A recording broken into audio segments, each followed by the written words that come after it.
Hello everyone, কাল ছিল সংক্রান্তি। তো সকালবেলায় ঘুম থেকে উঠে প্রথমে স্নান করে নিই আর ভালো করে ঠাকুরকে পুজো দিয়ে দিই লাড্ডু দিয়ে। তারপর নিচে নেমে করি একটু কফি। আমিও একটু রোদ্দুরে দাঁড়িয়ে কফিটা খেয়ে নিই, তবে রোদের খুব একটা বেশি তেজ ছিল না কাল। কিছুক্ষণ পরে সব পিঠে নিয়ে চলে যাই ছাদে। আগের দিন পিঠে হয়েছিল, তোমরা তো জানো। তো আমাদের বাড়িতে 3 রকমের পিঠে হয়েছিল। তরকারির পিঠে হয়েছিল, নারকোল দিয়ে গুড় দিয়ে পাকিয়ে একটা হয়েছিল, আর একটা প্লেন নারকোলের হয়েছিল। এই প্লেন নারকোলের পিঠের মধ্যে গুড় ঢেলে খেতে ভালো লাগে, তবে আমার খুব একটা বেশি পছন্দ না। এটা আমার মায়ের ফেভারিট। তো এখানে ভাইদের ঘুড়ি ওড়ানোর পর্ব শুরু, আর মকর সংক্রান্তি মানে ঘুড়ি তো উড়বেই সব জায়গাতেই। কিন্তু আমি নিচে চলে গেছিলাম কারণ অরিত্রকে অনলাইন ক্লাস করানো ছিল। ও আমার কাছে অনলাইনে ক্লাস করে। ছুটির দিনগুলোতে আমি এরকম দুপুরে ক্লাসটা করিয়ে দিই। আর পর্ণা আমাকে এই পাঞ্জাবিটা অর্ডার দিয়েছিল করে দেওয়ার জন্য।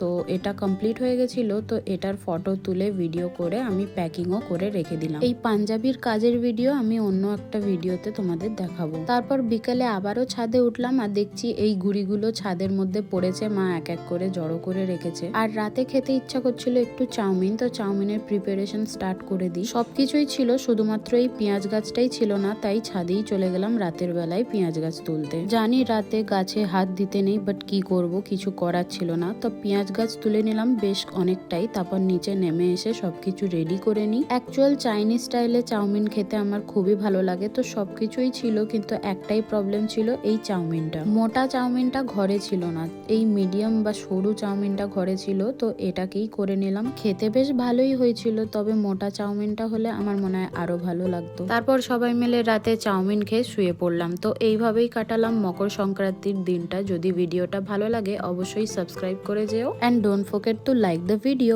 বাই।